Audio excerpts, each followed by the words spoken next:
अध्याय 14। महाराज परीक्षित ने सात आठ श्लोकों में प्रश्न पूछा वृत्रासुर के इतिहास के बारे में। सुनकर के सुखदेव गोस्वामी बड़े प्रसन्न हुए और जो उन्होंने पूर्व परंपरा से सुना था वह अभी इतिहास बता रहे हैं वृत्रासुर के पूर्व जन्म का। श्लोक संख्या 10। आसीद् राजा सार्वभौम सूरसेनेषु वै नृपा चित्रकेतुरिति ख्यातो यस्यासीत् कामधुन्महि। शिवानी माता जी।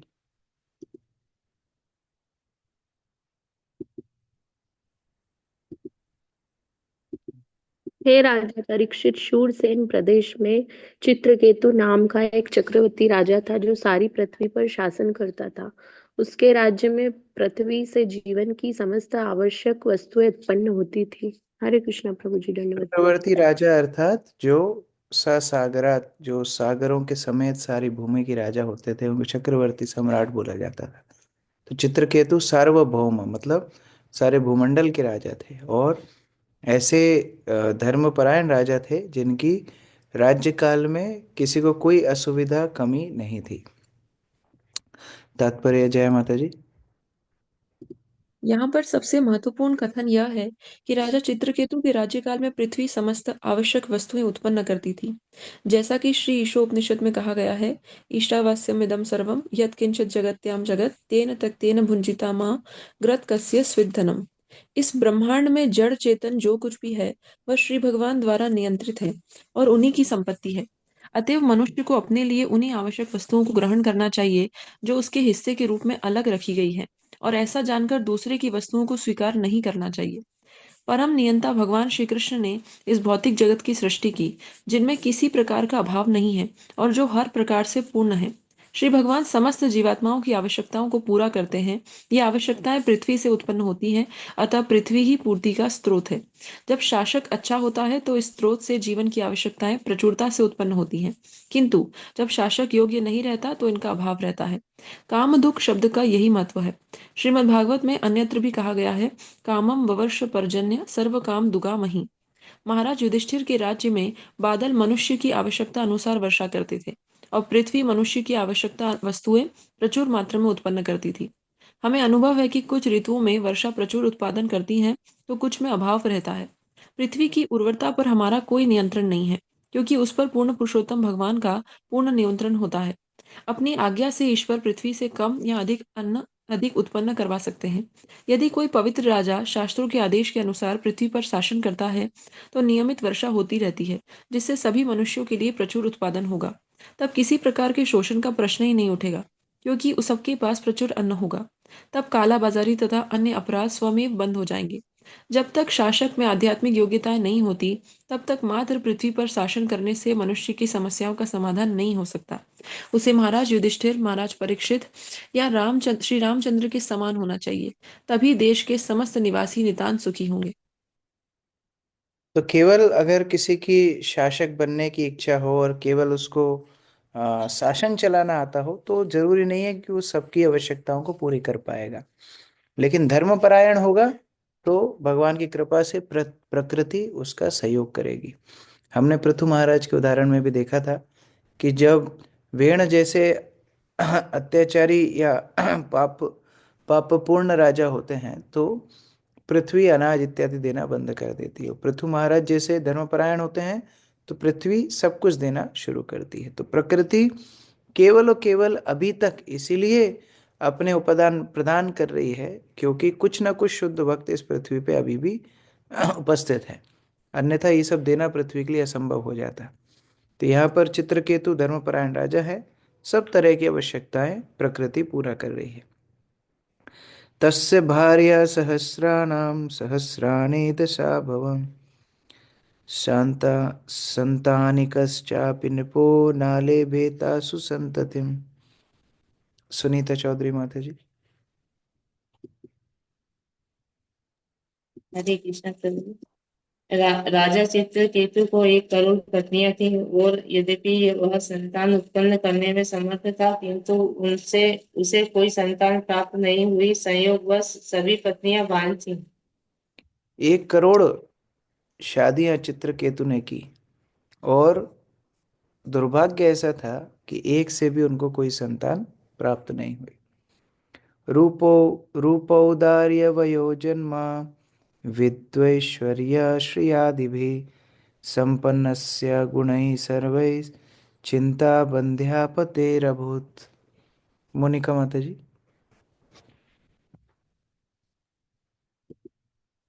3 करोड़ पत्नियों का पति चित्रकेतु अत्यंत रूपवान, उदार तथा तरुण था।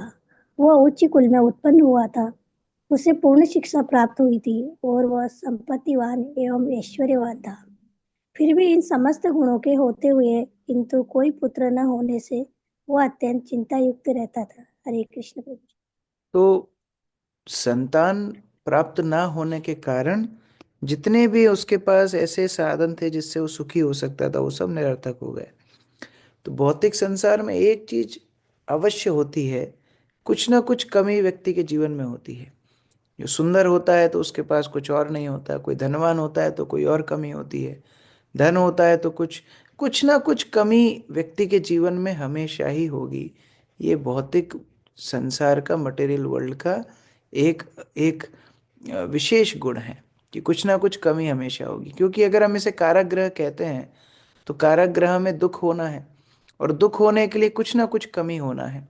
तो उस तरह से चित्रकेतु यद्यपि 1 करोड़ शादियां की हैं, कल संडे प्रोग्राम में क्वेश्चन आंसर में ऋषवानंद प्रभु बता रहे थे कि अगर आप संभाल सकते हो तो शादी करो। तो चित्रकेतु संभाल सका, 1 करोड़ पत्नियों को संभाल सका, और इतना उसके पास सामर्थ्य था कि वो सबको देखभाल भी कर रहा था। लेकिन एक से भी उसको पुत्र प्राप्त नहीं हुआ, और इसी कारण से चित्रकेतु चिंता युक्त था, दुखी था। रघुवीर प्रभु। हरे कृष्ण। तात्पर्य: ऐसा प्रतीत होता है कि राजा ने पहले एक विवाह किया, किंतु उससे कोई संतान न हुई। तब उसने दूसरा विवाह किया और फिर तीसरा, चौथा आदि कई विवाह किए, किंतु किसी भी पत्नी से कोई पुत्र न हुआ। उच्च कुल में जन्म लेने एवं ऐश्वर्य, शिक्षा तथा रूप से संपन्न होते हुए भी वह अत्यंत दुखी था, क्योंकि इतनी सारी पत्नियां होने पर भी इसके कोई पुत्र नहीं थे। निश्चय ही उसका विषाद स्वाभाविक था। गृहस्थ जीवन का अभिप्राय यह नहीं है कि पत्नी तो हो किंतु संतान न हो। चाणक्य पंडित का कथन है, पुत्रहीनम गृहम शून्यम। यदि गृहस्थ पुरुष के पुत्र न हो तो घर मरुस्थल के समान होता है। राजा निश्चित रूप से अत्यंत दुखी था, क्योंकि उसे कोई पुत्र नहीं हुआ और इसलिए उसने अनेक बार विवाह किए। क्षत्रियो को एक से अधिक पत्नी से विवाह करने की विशेष अनुमति है, इसलिए राजा ने ऐसा किया। इतने पर भी उसे कोई संतान न हुई। तो पुत्रहीनम गृहम शून्यम, गृहस्थ आश्रम की पूर्णता होती है संतानों से, और चित्रकेतु संतान ना प्राप्त करने के कारण अपने जीवन को खाली अधूरा अनुभव कर रहा था। ना तस्य संपदः सर्वा महिष्यो वामलोचना सार्वभौमस्य भूमश्चेयम् अभवन् प्रीति हेतवा। गायत्री माता जी। हरे कृष्ण प्रभु। उसकी सभी रानियां सम्मुखी एवं आकर्षक नेत्रों वाली थी, फिर भी न तो उसका ऐश्वर्य तथा सैकड़ों हजारों रानियां, न वे प्रदेश जिनका यह सर्वोच्च स्वामी था उसे प्रसन्न कर सकते।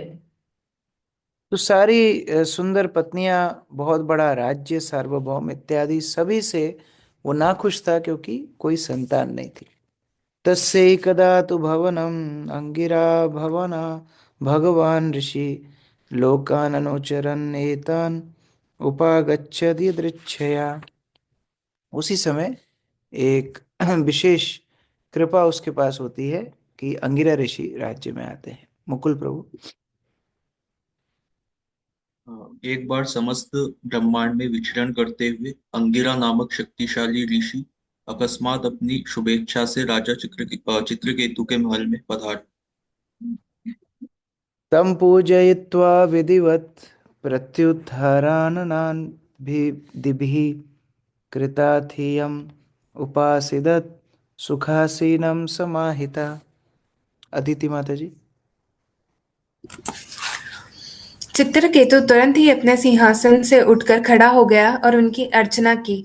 उसने जल तथा खाद्य सामग्री भेंट की और इस प्रकार अपने परम अतिथि के प्रति मेजबान का अपना कर्तव्य पूरा किया। जब अंगिरा ऋषि सुखपूर्वक आसन ग्रहण कर चुके तो राजा अपने मन तथा इंद्रियों को संयमित करके ऋषि के चरणों के निकट भूमि पर बैठ गया। तो ये शिष्टाचार है। यद्यपि सार्वभौम है, पूरी पृथ्वी का राजा है, लेकिन साधुओं का सम्मान करना जानते हैं। जब साधु ऋषि मुनि घर में आते हैं तो उन्हें उचित स्थान देना, आसन देना, उनकी पूजा करना, उनको विधिवत जो आतिथ्य समर्पण करना चाहिए, ये शिष्टाचार गृहस्थों के लिए अनिवार्य है। तो यहाँ पर चित्रकेतु ससम्मान, यहाँ लिखा विधिवत, जो सम्मान होना चाहिए था अंगिरा ऋषि का, करते हैं। महर्षि सस्तम उपसिनम प्रश्यावनतं शितौ प्रतिपूज्य महाराज समाभाष्येदमब्रवीत्। हंसराज प्रभु। हरे कृष्णा प्रभु जी। हे राजा परीक्षित, जब चित्रकेतु विनीत भाव से नत होकर ऋषि के चरण कमलों के निकट बैठ गया तो ऋषि ने उसकी विनयशीलता तथा उसके आतिथ्य के लिए साधुवाद दिया और उसे निम्नलिखित शब्दों से संबोधित किया। हरे कृष्ण। तो जब कोई विनम्र होता है तो वो वरिष्ठों की कृपा को आकर्षित करता है। Humility attracts blessings of seniors. तो ये विनम्रता बहुत बहुत आवश्यक है। चित्रकेतु की विनम्रता देख करके अंगिरा ऋषि बड़े प्रसन्न हुए, उनको संबोधित कर रहे हैं। अंगिरा उवाच अपि ते नामयन् स्वस्ति प्रकृतीनां तथात्मना यथा प्रकृतिभिर्गुप्त पुमान् राजा स सप्तभिः। विपिन प्रभु। हरे कृष्ण प्रभु जी। ऋषि अंगिरा ने कहा, हे राजन, आशा है कि तुम अपने शरीर तथा मन और अपने राज्य पार्षदों तथा सामग्री सहित कुशल से हो। जब प्रकृति के सातों गुण संपूर्ण भौतिक शक्ति, माया, अहंकार तथा इंद्रिय तृप्ति के पांचों पदार्थ अपने अपने क्रम में ठीक रहते हैं तो भौतिक तत्वों के भीतर जीवात्मा सुखी रहता है। इन सात तत्वों के बिना कोई रह नहीं सकता। इसी प्रकार राजा सात तत्वों द्वारा सदा आरक्षित रहता है। ये तत्व हैं उसका उपदेशक, स्वामी या गुरु, उसके मंत्री, उसका राज्य, उसका दुर्ग, उसका कोष, उसके राज्याधिकार तथा उसके मित्र। हरे कृष्ण। तो सभी तरह से कुशलता की जिज्ञासा अंगिरा मुनि ने की कि आप शारीरिक रूप से प्रसन्न हैं, मानसिक रूप से प्रसन्न हैं, राज्य कार्य में आपके मंत्री, उपदेशक इत्यादि सब तरह से आप प्रसन्न हैं, क्योंकि वो देख पा रहे थे कि चित्रकेतु के चेहरे पे कुछ ना कुछ असंतोष है और इसीलिए जिज्ञासा कर रहे हैं। तो यहाँ पर भी हम एक प्रचारक का भाव देख सकते हैं कि प्रचारक को पूछने के लिए भी एक एक तरीका पता होना चाहिए। अब राजा है तो डायरेक्ट पूछने की बजाय वो कुछ विकल्प दे रहे हैं। कई बार विकल्प देने से पूछने में आसानी होती है, बताने वाले को भी आसानी होती है चुनने में। तो विकल्प दे रहे हैं, क्या शारीरिक रूप से आप प्रसन्न हैं कि ये सारी चीजें जो साथ यहाँ उल्लेख की गई हैं इन सब में आपकी कुशलता है, इस तरह। अर्चना माता जी। तात्पर्य। श्रीधर स्वामी ने श्रीमद् भागवतम की अपनी टीका में यह श्लोक उद्धृत किया है। स्वाम स्वाम्यमात्यो जनपदा दुर्ग द्रविण संजया दंडो मित्रम च तस्य यथा सप्त प्रकृतयो मता। राजा अकेला नहीं होता, उसका गुरु या परम निर्देशक सर्वोपरि है। फिर उसके मंत्री, राज्य, दुर्ग, कोष, शांति की व्यवस्था और मित्र अथवा मित्र राष्ट्र होते हैं। यदि इन सातों को उचित रूप से रखा जाए तो राजा सुखी रहता है। इसी प्रकार श्रीमद् भगवद गीता में बताया गया है कि देहिनोऽस्मिन् यथा देहे, जीवात्मा या आत्मा, महत तत्व, अहंकार तथा पांच तन्मात्रा अर्थात इंद्रिय तृप्ति के पांच विषयों के भौतिक आवरण के अंदर रहता है। जब ये सातों उपयुक्त ढंग से रहते हैं तो जीवात्मा सुखी रहता है। सामान्यतः जब राजा के पार्षद शांत एवं आज्ञाकारी होते हैं तो राजा सुखी रहता है। अतः अंगिरा मुनि ने राजा के निजी स्वास्थ्य तथा उसके सात पार्षदों की कुशलता के संबंध में पूछा। जब हम अपने मित्र से यह पूछते हैं कि सब कुशल तो है, तो हम केवल उसी के बारे में अर्थात केवल व्यक्तिगत बारे में नहीं जानना चाहते हैं, वरन उसके परिवार, आय के साधन, उसके सहायकों अथवा सेवकों आदि के विषय में भी जानना चाहते हैं।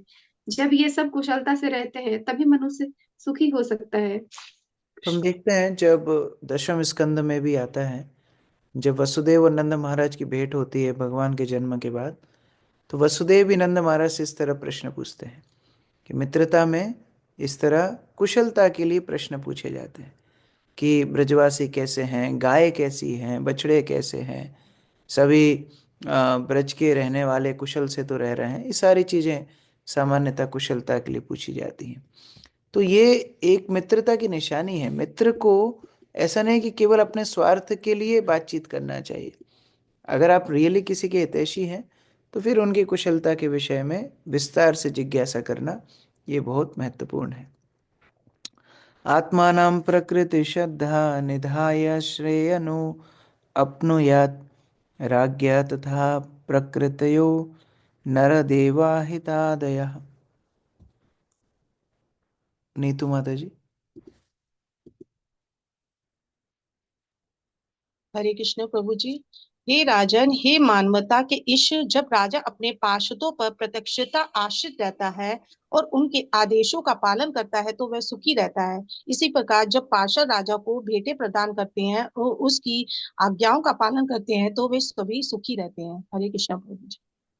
तो दोनों के परस्पर संबंध से व्यक्ति सुखी रहता है। राजा के उपदेश प्रजा पालन करती है, उनको भेंट इत्यादि अर्पित करती है, और राजा भी उनके जो उनके मंत्रिमंडल हैं या ऋषिगण हैं उनकी आज्ञा पालन करके और प्रजा के हित के लिए कार्य करता है, तो वो प्रजा भी प्रसन्न रहती है। तो दोनों का पारस्परिक संबंध महत्वपूर्ण है। कमल सिंह प्रभु। हरे कृष्ण प्रभु जी। इस श्लोक में राजा तथा उसके आश्रितों को वास्तविक सुख का उल्लेख हुआ है। सर्वोपरि होने के कारण राजा को अपने आश्रितों को न केवल आज्ञा देना चाहिए अपितु कभी कभी उनके निर्देशों का को भी मानना चाहिए। इस प्रकार आश्रितों को चाहिए कि वे राजा पर निर्भर रहे। इस प्रकार परस्पर आश्रित रहने से प्रत्येक व्यक्ति सुखी होगा। हरे कृष्ण प्रभु जी। जैसे इंग्लिश में एक टर्म है सिम्बायोटिक रिलेशनशिप या म्यूचुअल डिपेंडेंस। इस तरह जब दोनों एक दूसरे की सहायता करते हैं तो पूरा प्रजा और राजा दोनों प्रसन्न रहते हैं। अपिदारा प्रजामत्य भृत्या श्रेणोत मंत्रिणः पौरा जनपदा भूपा आत्मजा वश्ववर्तिनः। प्रतिभा माता जी। हरे कृष्ण प्रभु जी, धन्यवाद। हे राजन, तुम्हारी पत्नियां नागरिक सचिव तथा सेवक एवं मसाले तथा तेल के विक्रेता व्यापारी तुम्हारे वश में तो है। तुमने अपने मंत्रियों, महल के निवासियों को, पुरावासियों को, अपने राज्यपालों, अपने पुत्रों तथा अन्य आश्रितों को अपने नियंत्रण में तो कर रखा है। तात्पर्य प्रभु जी।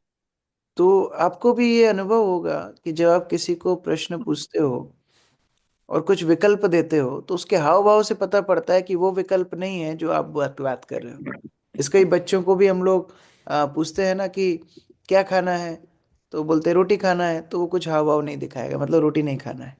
तो उसको बोलो खिचड़ी खाना है, नहीं नहीं खिचड़ी नहीं खाना है। फिर उसको नूडल्स खाना है तो तुरंत आंखें उठा के ऊपर देखने लगता है, इस वजह उसको नूडल्स खाना है।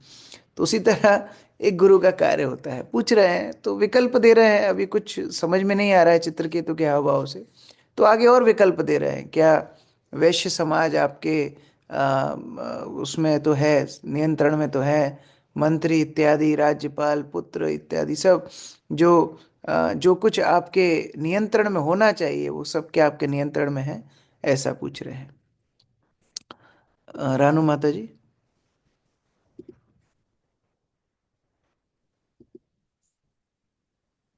तात्पर्य, स्वामी अथवा राजा एक उसके शिष्ट को परम सत्य पर निर्भर होना चाहिए। सहयोग से वे दोनों सुखी रह सकते हैं। यस्आत्मनानो वशसश्चेत् स्यात् सर्वे तद्वत्सगा इमे लोका सपालयच्छन्ति सर्वे बलिम् अंतर्धृता। आशा माता जी। यदि राजा का मन अपने वश में रहता है तो उसके समस्त पारिवारिक प्राणी एवं राज्य अधिकारी उसके अधीन रहते हैं। उसके प्रांत पालक राज्यपाल समय पर अवरोध रहित कर प्रस्तुत करते हैं। छोटे छोटे सेवकों की तो कोई बात ही नहीं है। तात्पर्य किरण माता अंगी जी, तात्पर्य।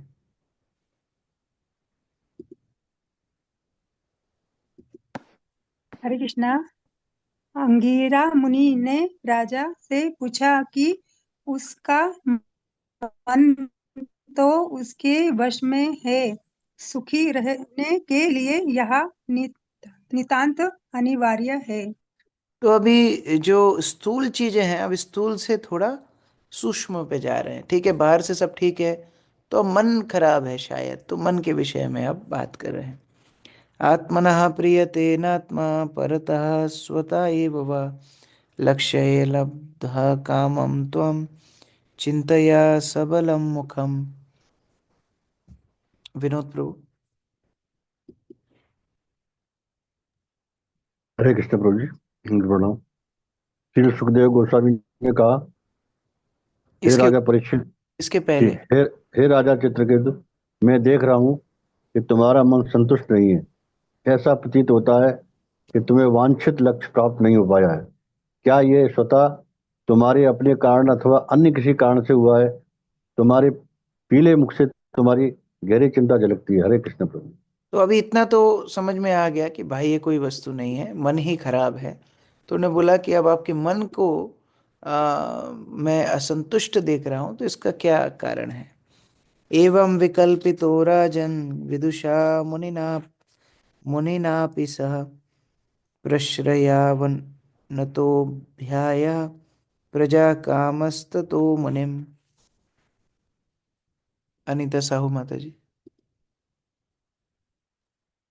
सुखदेव गोस्वामी ने कहा, हे राजा परीक्षित, यद्यपि महर्षि अंगिरा को सब कुछ ज्ञात था, फिर भी उन्होंने राजा से इस प्रकार पूछा। अतः पुत्र के इच्छुक राजा चित्रकेतु अत्यंत विनीत भाव से नीचे झुक गए और महर्षि से इस प्रकार बोले। हरे कृष्ण। तो ये महत्वपूर्ण है कि हम पहले व्यक्ति के हृदय को खोलें।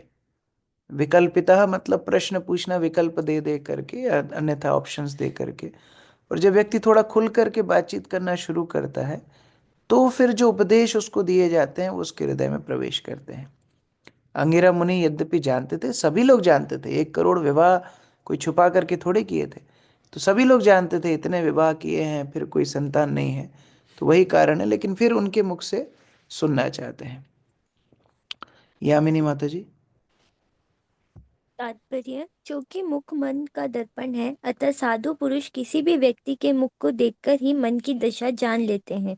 जब महर्षि अंगिरा ने राजा के पीले मुखमंडल के संबंध में संकेत किया, तो राजा चित्रकेतु ने अपनी चिंता का कारण इस प्रकार कह सुनाया।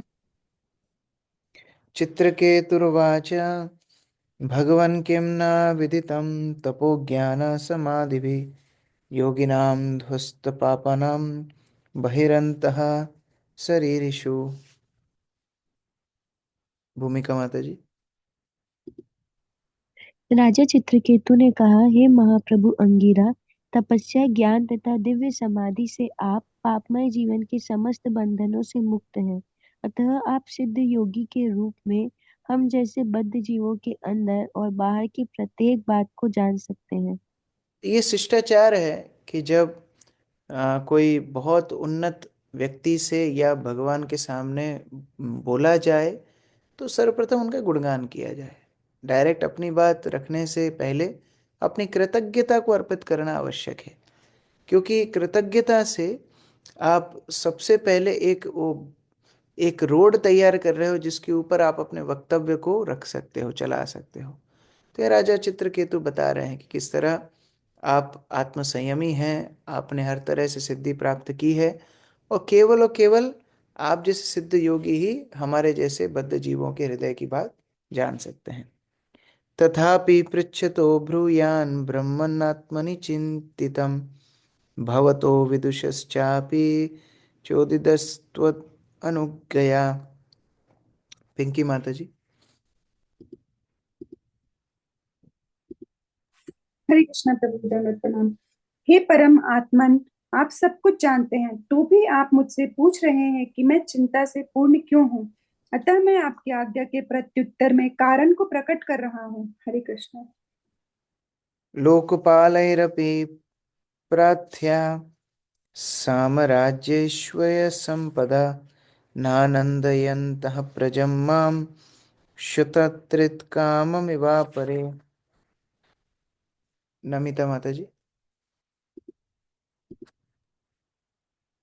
जिस प्रकार भूखा तथा प्यासा व्यक्ति फूलों की मालाओं या चंदन लेप जैसी बाह्य तृप्ति से संतुष्ट नहीं होता, उसी प्रकार पुत्र न होने के कारण मैं अपने साम्राज्य, ऐश्वर्य या संपदा से संतुष्ट नहीं हूँ, जिसके लिए बड़े बड़े देवता भी लालायित रहते हैं। हरे कितना कृष्णा। अच्छा उदाहरण दे रहे हैं। कोई भूखा बैठा हो उसको आप माला पहनाओ, चंदन लगाओ। कल हम लोग एक कार्यक्रम में गए थे, बहुत माला चंदन सब हुआ, फिर भूख भी लग रही थी, तो बार बार ऐसा लग रहा था कि प्रसाद कब परोसा जाएगा। तो उस तरह से यहाँ पर चित्रकेतु बोल रहे हैं कि कैसे बहुत लालायित जो पुत्र के लिए हैं, अब बाहर से इतनी सारी सुविधाएं होने के बाद भी संतुष्ट नहीं है। तथा पाहि महाभागा पूर्वैः सह गतं तमः यथा तरेम दुष्पारम प्रजया तद्विदेहिनः। सरिता माता जी। धन्यवाद प्रणव। है पर साधु तथा तथा मेरे पितरों को लगा था कि क्योंकि मेरे संतान न होने से मैं नरक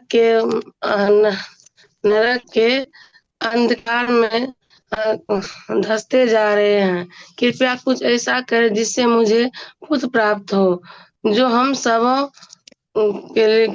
को नारकीय दशाओं से उबार सके। हरे पहले पढ़ा भी है कि कैसे पितृ ऋण उतरता है संतान उत्पत्ति से गृहस्थ आश्रम में। तो उस तरह से चित्रकेतु की चिंता है कि हमारी संतान नहीं है, आगे पितृ इत्यादि का उद्धार कैसे होगा। तो ये ऋण से आप हमको मुक्त कीजिए। अनिकेत प्रभु। तात्पर्य। वैदिक सभ्यता के अनुसार मनुष्य मात्र पुत्र प्राप्ति के लिए ही विवाह करता है, जिससे वह अपने पितरों को पिंडदान कर सके। राजा चित्रकेतु के लिए पुत्र प्राप्ति इसलिए आवश्यक थी जिससे वह स्वयं तथा उसके पितृगण नरक से उबर सके। उसे एकमात्र इसी की चिंता थी कि वह स्वयं तथा उसके पूर्वज अगले जन्मों में किस प्रकार पिंड प्राप्त कर सकें। इसलिए उसने अंगिरा ऋषि से प्रार्थना की कि वे कुछ ऐसा करने की कृपा करें जिससे उसे पुत्र प्राप्ति हो सके। हरे कृष्ण। श्रीशुकोवाच इत्यर्थितः स भगवन् कृपालो ब्रह्मणः सुतः श्रव्ययित्वा चरुं तुष्ट्राम् अयजद विभु। महारानी माता जी। महाराज चित्रकेतु द्वारा प्रार्थना किए जाने पर ब्रह्मा के मन से उत्पन्न मानस पुत्र अंगिरा मुनि राजा के प्रति अत्यंत दयाद्र हो उठे। अपने अत्यंत शक्तिशाली व्यक्तित्व के कारण ऋषि के त्वष्टा नामक देवता को खीर का पिंडदान करके यज्ञ संपन्न किया। तो ये साधुओं का एक स्वभाव होता है, दूसरों के दुख को नहीं देख पाते हैं। अगर किसी के आंखों में अश्रु देख लेते हैं तो उनको बहुत बहुत हृदय में दुख लगता है। तो यहाँ पर अंगिरा ऋषि को बहुत दुख हुआ कि चित्रकेतु कष्ट कर रहे हैं। तो एक अनुष्ठान करते हैं विशेष, त्वष्टा नामक देवता का। अनुष्ठान से क्या प्राप्त होगा आगे देखते हैं। ज्येष्ठ श्रेष्ठ च या राज्ञो महेशिणां च भारत नाम्ना कृतद्युतिस्तै यज्ञो ऋच्छस्मदाद्विजः। वेदांत प्रभु। महाराज परीक्षित, अंगिरा ऋषि ने यज्ञ के आवेश प्रसाद को चित्रकेतु की लाखों रानियों में सबसे बड़ी तथा परम गुणवती रानी को प्रदान किया, जिसका नाम कृत्यज्युति था। कृतद्युति नाम की जो प्रथम रानी थी उनको इस खीर प्रसाद को प्राप्त कराया। अतः नृपतिं राजन् भवितायैकस्तु आत्मजा हर्ष शोक प्रदस्तुभ्यम इति ब्रह्म सुतो ययौ। ओजस्विनी माता जी। अनुवाद। तत्पश्चात ऋषि ने राजा से कहा, हे राजन, अब तुम्हें एक पुत्र होगा जो हर्ष तथा शोक दोनों का कारण बनेगा। ऐसा कहकर चित्रकेतु के उत्तर की प्रतीक्षा ना करके ऋषि चले गए। तो चाहिए पुत्र, चाहिए पुत्र, चाहिए पुत्र चाहिए, इतना पुत्र के प्रति आसक्ति थी। तो अंगिरा ऋषि ने सोचा चलो इसको पुत्र दे देता हूँ। बोला हर्ष शोक होगा। हर्ष मतलब प्रसन्नता, शोक अर्थात दुख। तो ऐसा पुत्र होगा जो हर्ष और शोक दोनों तुमको प्रदान करेगा। ये कह करके अंगिरा ऋषि वहां से चले गए। अरविंद प्रभु। तात्पर्य। हर्ष शब्द का अर्थ है प्रसन्नता और शोक का अर्थ है दुख। जब राजा को ज्ञात हुआ कि उसको पुत्र उत्पन्न होगा तो वह अत्यधिक प्रसन्न हो गया। अत्यधिक प्रसन्नता के मारे वह अंगिरा मुनि के कथन का वास्तविक अर्थ नहीं समझ पाया। उसने यह समझा कि भावी पुत्र के जन्म से निश्चय ही हर्ष होगा, किंतु उसका एकमात्र पुत्र होने से संपत्ति और साम्राज्य के गर्व से फूलकर संभव है कि वह पिता का आज्ञाकारी न बने। इस प्रकार राजा यह सोचकर संतुष्ट हुआ कि पहले पुत्र तो उत्पन्न हो, इससे क्या अंतर पड़ता है यदि वह आज्ञाकारी नहीं होता है। बंगाल में कहावत है कि मामा न होने की अपेक्षा अंधा मामा ही भला है। राजा को यह तर्क भा गया कि पुत्र न होने की अपेक्षा अवज्ञाकारी पुत्र होना अच्छा है। महान साधु चाणक्य पंडित का कथन है, को अर्थ पुत्रेण जातेन यो न विद्वान धार्मिकः काणेन चक्षुषा किम वा चक्षु पीडैव केवलम। ऐसे पुत्र से क्या लाभ जो न तो विद्वान है न भक्त। ऐसा पुत्र उस अंधी रोगग्रस्त आंख के समान है जो हमेशा दुख देती रहती है। इतने पर भी भौतिक जगत कितना कलुषित हो चुका है कि मनुष्य पुत्र की कामना करता है, भले ही वह बेकार क्यों न हो। राजा चित्रकेतु की कथा इसी विचारधारा का प्रतीक थी। हरि। भक्ति सिद्धांत सरस्वती ठाकुर से किसी ने पूछा था कि आपके पिता भक्ति विनोद ठाकुर ने इतनी संतानें उत्पन्न की, आप ब्रह्मचारी क्यों बन गए। भक्ति सिद्धांत सरस्वती ठाकुर बताते हैं कि अगर पुत्र भक्त हो, उद्धारक हो, कुल के गौरव को आगे बढ़ाए, तो संतान उत्पत्ति करना अच्छा है। और ये सामर्थ्य मेरे पिता के अंदर था, लेकिन मेरे अंदर नहीं है। अगर मेरे अंदर होता तो मैं हजारों हजारों पुत्रों को जन्म देता। कहने का अभिप्राय, उदाहरण यहाँ पर चाणक्य पंडित से दे रहे हैं कि अंधे व्यक्ति की अगर आंख दर्द करे, उसको हमेशा कष्ट दे, तो फिर उस आंख को निकलवाना ही अच्छा है। वैसे ही तो देख नहीं पा रहा है, अंधा है, और अब वो दर्द भी करती है, रोज परेशान भी करती है। तो ऐसा पुत्र जो कुल के ऊपर भार बन जाए या कुल का नाम खराब कर दे, ऐसे पुत्र से ना पुत्र होना अच्छा। लेकिन चित्रकेतु सोच रहे थे ज्यादा से ज्यादा क्या होगा, बात नहीं मानेगा, मेरा राज्य उसको मिलेगा, बहुत अहंकारी हो जाएगा, और क्या होगा ज्यादा से ज्यादा, कम से कम पुत्र तो मिले, बाद में देख लेंगे।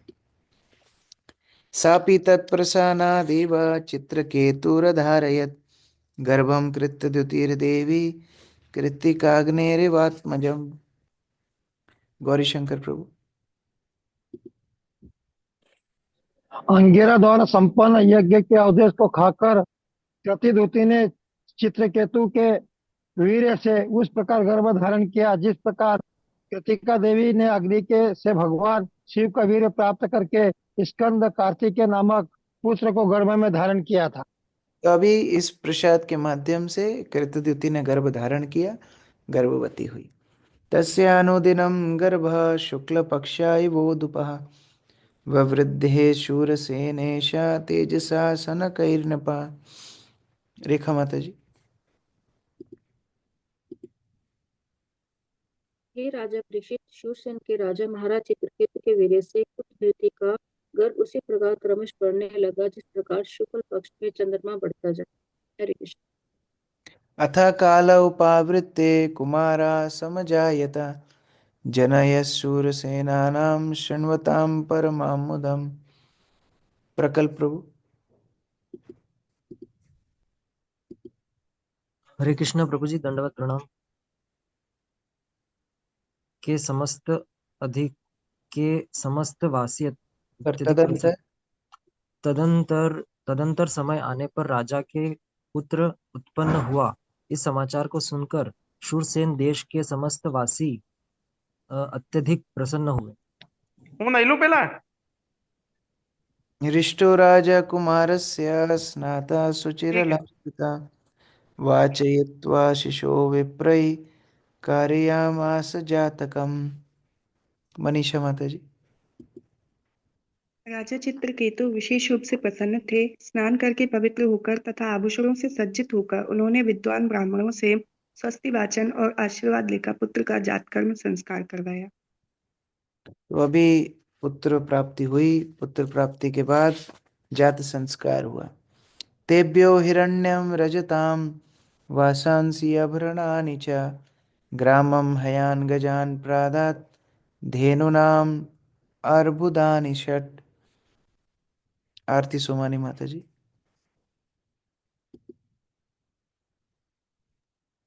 हरे कृष्ण प्रभु जी, धन्यवाद प्रभु।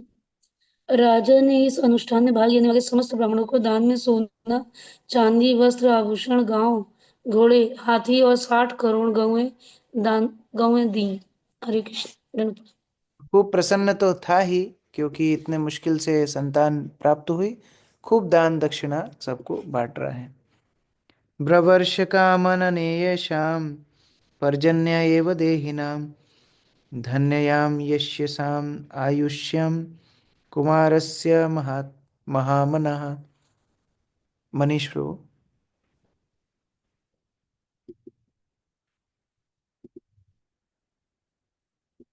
कौशल्य सुंदरी माता जी। जिस प्रकार बादल बिना पक्षपात जिस जिस प्रकार बादल बिना के पृथ्वी पर वर्षा करता है,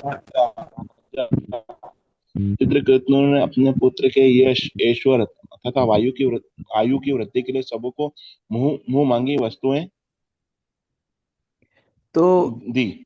कोई अपेक्षा नहीं कर रहा था कि इतनी दान दक्षिणा इत्यादि मिलेंगी, लेकिन अकस्मात अभी पुत्र प्राप्ति हुई है तो सब कुछ बांटने लगा है। अभी 36 नंबर श्लोक से कैसे चित्रकेतु उस पुत्र से आसक्त हुआ, कैसे आगे उस आसक्ति के चलते उनको हर्ष और शोक दोनों प्राप्त हुए, आगे कल चर्चा करेंगे। हरे कृष्णा। ग्रंथराज श्रीमद् भागवतम की जय। श्रील प्रभुपाद की जय। किसी का कोई प्रश्न है? हंसराज प्रभु। हरे कृष्णा प्रभु जी, दंडवत प्रणाम।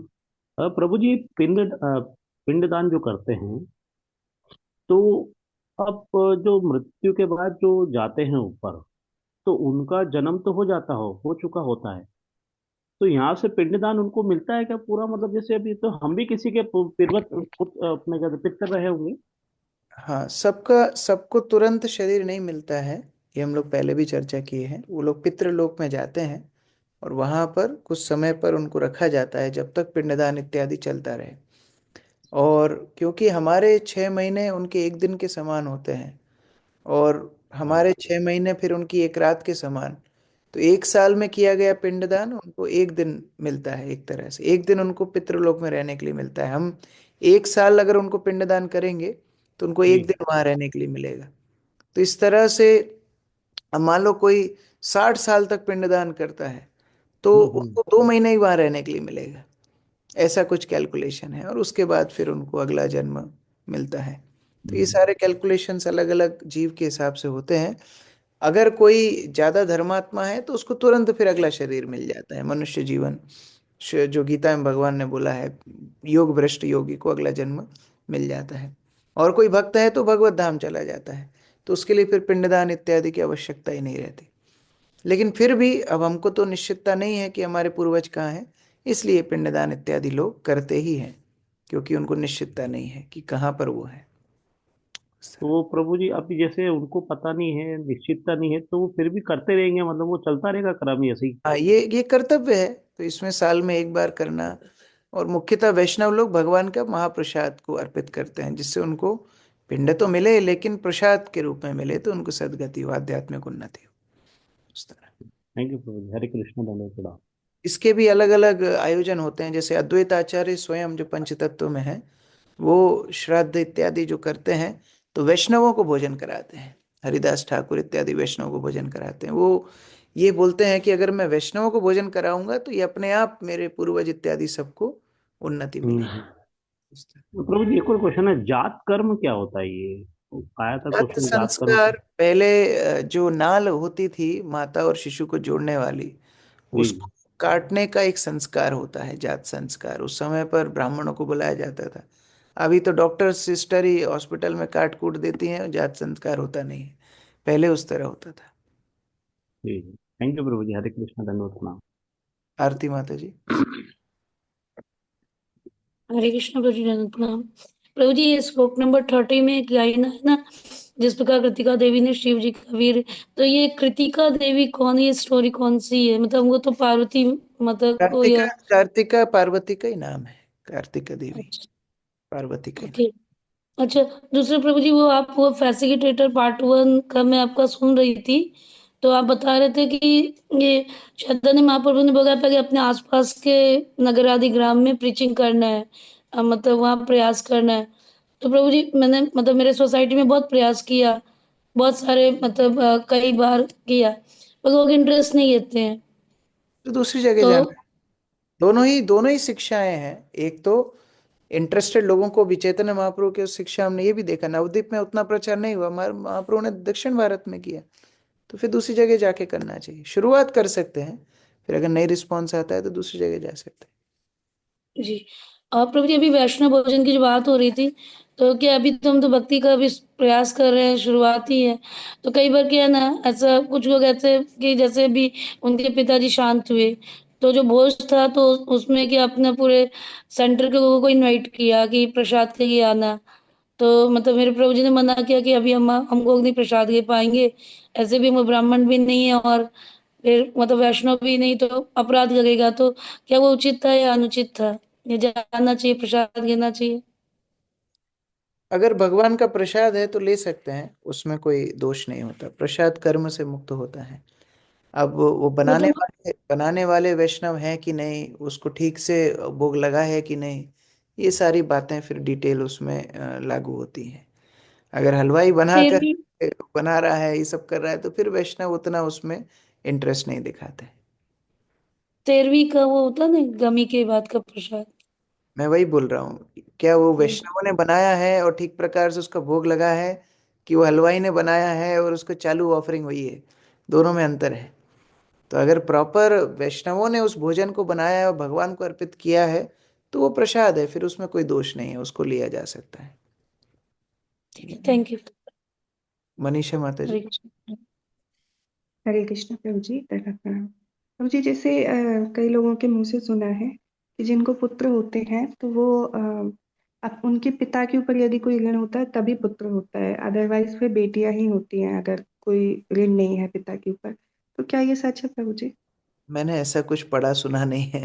ऐसा कुछ पढ़ा तो मैंने भी नहीं प्रभु जी, कहीं भी नहीं। मतलब ये जनरली लोगों के मुंह से सुना है, तो डाउट होता ऐसा है, पता ऐसा नहीं ऐसा करें। कुछ ऐसा कुछ मेरे मेरे पढ़ने सुनने में आया नहीं। अच्छा। और प्रभु जी, एक और जैसे बीच में अभी आया था कि हमें जब भी किसी बड़े से मिले या भगवान से प्रार्थना करें तो पहले थोड़ा सा ग्लोरीफाई करना चाहिए। तो जैसे हम गुरु से मिले तब भी क्या सेम प्रोसीजर रहेगा? क्योंकि एक तो गुरु से बात करने में डर लगता है और उतना समय भी अगर नहीं उतना होता है। उतना समय नहीं है तो कम से कम हृदय में कृतज्ञता रहनी चाहिए, कि गुरु का समय उतना व्यर्थ करना भी ठीक नहीं है। लेकिन अगर हृदय में कृतज्ञता होगी तो भी वो शिष्टाचार का पालन हो रहा है। Thank you so much. Rekha माता जी ने लिखा है, पिंडदान पुत्र ही कर सकता है। तो अगर पुत्र ना हो तो क्या होगा? हमें देखो, अगर हमें निर्भर रहना है तो कृष्ण के ऊपर निर्भर रहना है। हमें पुत्र पुत्री के ऊपर निर्भर ही नहीं रहना है। हमें सामान्यतः भगवान का भजन करके अपनी व्यवस्था खुद करनी है। आगे का भरोसा नहीं है कौन हमारा पिंडदान करेगा। तो हमें भगवान का भजन करके अपने आध्यात्मिक उन्नति की व्यवस्था खुद करनी चाहिए। लेकिन कर्मकांड में ऐसा विधान है, अगर पुत्र ना हो तो फिर पुत्री का जब विवाह होता है, तो वो पति पत्नी यानी पुत्री और उनके पति साथ में फिर पिंडदान जब करते हैं, तो मातृपक्ष के लिए भी और जो पत्नी का परिवार है उसके लिए भी पिंडदान किया जाता है। केवल पितृपक्ष नहीं, मतलब हस्बैंड का मातृपक्ष भी और पत्नी के परिवार के लिए, इनके लिए भी पिंडदान साथ में किया जाता है। तो ये विधान है। लेकिन वैष्णव लोग इसकी चिंता नहीं करते। उनकी व्यवस्था भगवान स्वयं करते हैं। मीनू माता जी। हरे कृष्ण प्रभु जी, दंडवत प्रणाम प्रभु जी। ये अध्याय 5 भगवत गीता में तात्पर्य में एक श्लोक है, संप्रति भी व्यष्टि है और भविष्य और भगवान भी व्यष्टि है और जीव भी व्यष्टि है। इसका क्या मतलब है? व्यष्टि मतलब इंडिविजुअल। जैसे हम लोग कई बार ऐसे मायावाद दर्शन सुनते हैं ना कि सब एक हैं, भगवान जीव सब एक ही तो है, अलग अलग रूप हैं, बस आप भी तो भगवान ही हो। ये गलत है। भग, भगवान एक व्यक्ति है, जीव भी अलग अलग व्यक्ति हैं, और जीव भगवान को सेवा करने के लिए उत्पन्न हुए हैं। तो ये व्यष्टि मतलब व्यक्तित्व, अलग अलग व्यक्तित्व, इंडिविजुअलिटी इंग्लिश में हम बोलते हैं। थैंक यू प्रभु जी। ब्रजेश प्रभु। दंडवत प्रणाम प्रभु जी। मैं प्रभुपाद की बुक पढ़ रहा था, उसमें लिखा था कि जब हम परमात्मा की इच्छा अनुसार कार्य करने लगेंगे या अपने आप को प्रशिक्षित करेंगे तो तब हमें अच्छे बुरे कर्मों से ऊपर उठ जाएंगे। तो इसको हम अपने आप को प्रशिक्षित कैसे करें? प्रशिक्षित मतलब भक्तों के द्वारा प्रशिक्षित होना है। अपने आप को प्रशिक्षित करना मतलब ये उत्साह रखना और भक्तों के निर्देश को स्वीकार करने के लिए तैयार रहना। ये प्रशिक्षण लेने के लिए हमारी तैयारी है। ये भक्त लोग तो प्रशिक्षण देना चाहते हैं, शास्त्रीय प्रशिक्षण देना चाहते हैं, लेकिन हम तैयार नहीं होते हैं। तो खुद को प्रशिक्षित करना मतलब खुद को तैयार रखना। जैसे मान लो कोई व्यक्ति बोले कि हमको क्रिकेट सीखना चाहिए, तो अकेला तो नहीं सीखेगा, कोच से ही सीखेगा, लेकिन वो तैयार होगा तभी तो कोच सिखा पाएगा। तो उस तरह टू ट्रेन हिमसेल्फ मतलब ऐसा नहीं कि स्वच्छंद रूप से, लेकिन जो गाइडेंस भक्त देना चाहते हैं उसको लेने के लिए स्वीकार होना, उस तरह से फिर आगे प्रशिक्षण लेना। एक और क्वेश्चन था प्रभु जी, ये गौड़ी संप्रदाय हम बोलते हैं, तो ये क्या पांचवा संप्रदाय कहलाता है क्या, जो चार संप्रदाय से अलग? नहीं, नहीं, चार संप्रदाय में जो मध्व संप्रदाय है, मध्व संप्रदाय में ही चैतन्य महाप्रभु ने आगे गौड़ीय संप्रदाय को करा, क्योंकि ईश्वरपुर इत्यादि मध्व संप्रदाय में दीक्षित, और फिर उन्हीं से महाप्रभु ने आगे दीक्षा प्राप्त की। तो इसलिए मध्व संप्रदाय के ही एक अंग है गौड़ीय संप्रदाय। एक और क्वेश्चन था, पूछ सकता हूँ प्रभु जी? हम्म। ये जैसे चार वेद बोलते हैं, सामवेद, यजुर्वेद, अथर्ववेद, ऋग्वेद, हम लोगों को तो नहीं पढ़ना चाहिए, तो इन वेदों के ये किन लोगों के लिए होता है, जो कर्मकांडी होते हैं उनके किन ऐसा लोगों के लिए नहीं है होते कि हमको पढ़ना नहीं चाहिए, लेकिन क्योंकि वेदों का साराति सार, वेदेश्च सर्वे रहमेव वेद्यो, भगवान गीता में बोले हैं कि मैं ही वेदों का सार हूँ। तो जब हम भगवत गीता और श्रीमद् भागवतम पढ़ते हैं तो वो पूरा का पूरा सारांश हमको वेदों का वहां पर मिल जाता है। जैसे दूध के अंदर मक्खन है, लेकिन उसको निकालने के लिए पहले दही जमाना, फिर मथना, फिर मक्खन निकालना। तो कोई को अगर वो पूरी मेहनत करनी है और खुद मक्खन निकालना है वो कर सकता है, लेकिन अगर किसी को डायरेक्ट मक्खन मिल रहा हो तो वो डायरेक्ट भी खा सकता है। तो उसी तरह सारे वेदों का सारातिसार श्रीमद् भागवतम है, और जब हम उसको पढ़ते हैं तो वो अपने आप हमको उसका एसेंस मिल जाता है। तो फिर विस्तार से वेदों का पाठ, उनका फिर मनन चिंतन मंथन करके उनका सारांश निकालना, इतने जटिल प्रयास से भक्त बच जाते हैं। भागवत को पढ़ के डायरेक्ट श्रवण कीर्तन की भक्ति में लग जाते हैं। Thank you so much. Hare Krishna प्रभु जी, दंडवत प्रणाम। हरे कृष्ण। श्रील प्रभुपाद की जय। समवेत भक्त। अच्छा, यहाँ है प्रश्न प्रदीप प्रभु का, हम शादियों में खाना और बाहर होटल पर नाश्ता कर सकते हैं या नहीं? नहीं करना चाहिए, क्योंकि वहाँ भगवान को भोग नहीं लगाते हैं। फिर अगर आप बिना भोग लगाए खाएंगे तो वो पाप है। वह पाप, डायरेक्ट हम लोग भोजन कर रहे हैं। तो इसीलिए भगवान को भोग लगा कर ही सात्विक भोजन करना शरीर के लिए भी अच्छा है और आध्यात्मिक उन्नति के लिए भी अनिवार्य है। हरे कृष्ण। प्रभुपाद की जय। संवेद भक्त वृंद की।